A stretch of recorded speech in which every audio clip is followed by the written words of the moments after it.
RTM, Rádio Transmundial de Portugal. A RTM apresenta Parar para Pensar. Temas atuais com uma perspectiva bíblica. Todas as semanas com Francisco Sacouenda Doido.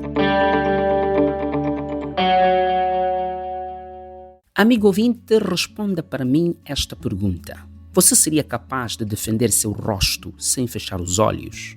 Diante do arremesso de uma pedra contra ti, imagine um cenário deste tão arrepiante.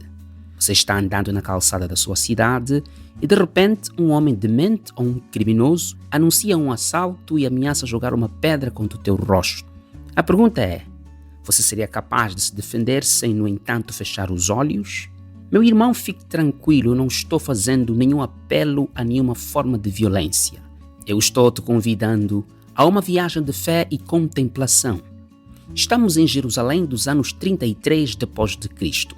Jesus já foi recebido no céu. A igreja primitiva está dando os seus primeiros passos. Pedro fez um poderoso sermão e novas almas aderem à fé. O coxo que ficava sentado junto à porta chamada Formosa é curado quando Pedro e João estavam indo ao templo para a oração da hora nona. Pedro é impelido pelo Espírito Santo a fazer o seu segundo sermão, que gera conversão e confusão. Conversão porque o número de membros na igreja agora aumenta para 5.000 almas, conforme Atos 4:4 revela. A confusão, no entanto, surge quando o Sinédrio começa a ter ciúmes do impacto do novo movimento e então as prisões, as calúnias começam a atacar a igreja.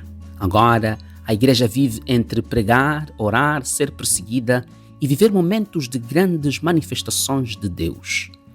Mas um outro problema surge. A igreja nasce e cresce e era necessário melhorar as estratégias de administração. As viúvas gregas estavam a queixar-se de estarem a ser marginalizadas dentro do corpo de Cristo, pois estavam sendo esquecidas na administração diária. Ali então os 12 são obrigados a convocar a multidão, a comunidade dos discípulos e disseram: não é razoável que nós abandonemos a palavra e sirvamos as mesas. O resto da história todos nós conhecemos.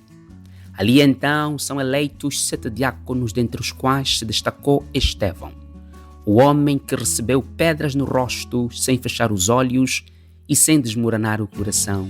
Amigo ouvinte, leia comigo então o texto de Atos capítulo 7, versículo 56. Eis que vejo os céus abertos e o Filho do Homem em pé à destra de Deus. Eis que vejo os céus abertos. Essas foram as palavras de Estevão, quando a multidão, composta por falsos acusadores, estavam à sua volta. Sabemos pela Bíblia que Estevão foi alvo de falsas acusações. Em Atos capítulo 6, versículo 13, nós lemos que foram apresentadas falsas testemunhas que depuseram: este homem não cessa de falar contra o lugar santo e contra a lei. Diante de tais acusações, a frase que se ouve e que ainda hoje ecoa para longe do tempo é: eis que vejo os céus abertos. Estevão estava numa dimensão. Seus inimigos estavam protegendo posições. Estevão, no entanto, estava recebendo revelação. Os inimigos de Estevão queriam garantir privilégios religiosos e políticos. Estevão já estava considerando todas as coisas perdidas para ganhar a Cristo. Eis que vejo os céus abertos. Vejamos a glória e o impacto desta frase no momento em que foi pronunciada. Em Atos capítulo 7, versículos 57 a 58, nós lemos: eles, porém, clamando em alta voz, taparam os ouvidos e unanimemente arremeteram-se contra ele e, lançando fora da cidade, o apedrejaram.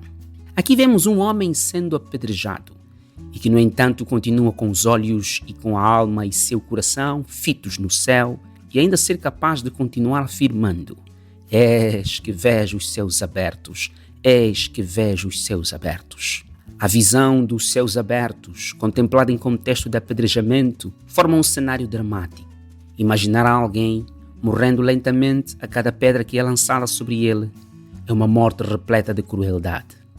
Quando éramos mais novos, mais meninos, passávamos a vida a correr atrás dos gatos no meu bairro.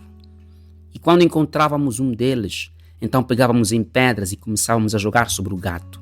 Mesmo em se tratando de um animal, os últimos suspiros que ele dava eram impactantes para nós. O sangue que corria da boca, dos olhos, ou talvez da cabeça agora ferida e aberta, apelava a nossa sensibilidade. Cor vermelha do sangue é forte, forte demais para ser ignorada por uma pessoa verdadeiramente humana. Você envenenou seu colega por causa de um cargo. Você cumpriu ordens superiores para atirar pedra e matar alguém apedrejado. A alma da pessoa que você matou está dizendo com persistência: eis que vejo os céus abertos e o Filho do Homem de pé à destra de Deus. É consolador demais ouvir Estevão dizer que viu Jesus de pé. Estamos habituados a ouvir e saber que Jesus está sentado, mas aqui Estevão está vendo Jesus de pé. Mas antes disso, a Bíblia diz que Estevão viu a glória de Deus. Isso é grande demais. Aqui nos recordamos de Moisés, que havia pedido para ver a glória de Deus. Em Êxodo capítulo 33, versículo 18, ouve-se Moisés pedindo: rogo-te, Senhor, que me mostres a tua glória. O velho Moisés pediu para ver uma glória que o jovem diácono Estevão contemplou por graça. Não é sobre tempo, é sobre Deus agir. Estevão viu de graça a glória que Moisés viu pedindo. Isso não torna nenhum dos atos maior do que o outro. Isso nos mostra um Deus que nunca lida com os homens da mesma forma no percurso da história. Para o coração quebrantado, para cada crente abatido, há uma glória a ser revelada. Estevão fitou os olhos no céu e viu a glória de Deus. Depois do seu discurso feito perante o Sinédrio e o modo como ele o concluiu, a morte de Estevão era uma certeza. Foi ali então que o céu entrou em ação.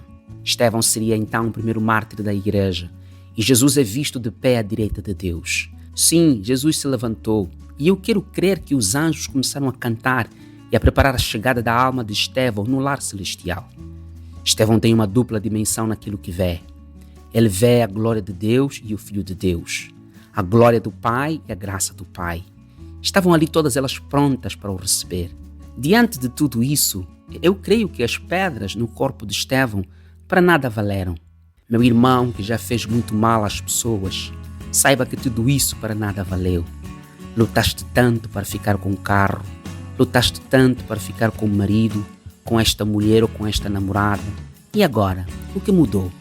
Telefone? Viagens? Dinheiro da AGT roubado através da inteligência artificial? O que mudou? Viajar de classe executiva? Ter várias casas em vários condomínios e centralidades e ainda fazer medicação de paludismo e febre tifoide? O que mudou depois que a sua alma agiu com violência contra pessoas inocentes? Vê agora que foste enganada pelo seu próprio ego. No final de tudo, nada mais faz sentido. Mas Estevão achou algo eterno no qual ele poderia deleitar-se. Eis que vejo os céus abertos, o Filho do Homem em pé à destra de Deus. Estevão está morrendo lentamente. As pedras aumentam em número. Dá-se então um traumatismo craniano. Seus dentes estão sendo quebrados com pedras. Os joelhos estão tortos. A vista direita saiu do lugar. Todas as costelas do lado direito estão partidas. A respiração é sofredora e ofegante. Então, com dores, Estevão faz o seu último esforço físico antes do descanso final. O versículo 60 do capítulo que lemos diz-nos então: ajoelhando-se, clamou em alta voz: Senhor, não lhes impute este pecado. Com estas palavras, adormeceu. Isso nos ensina uma coisa simples. Pessoas grandes perdoam grandes ofensas. Pessoas pequenas cometem grandes maldades para proteger e em favor de vergonhosos privilégios. Pense nisso. Viva feliz com Jesus. Fique com a bênção de Deus. Um abraço. Apresentamos Parar para Pensar, um programa semanal com Francisco Sacoenda Doido. Este conteúdo está disponível nas principais plataformas digitais.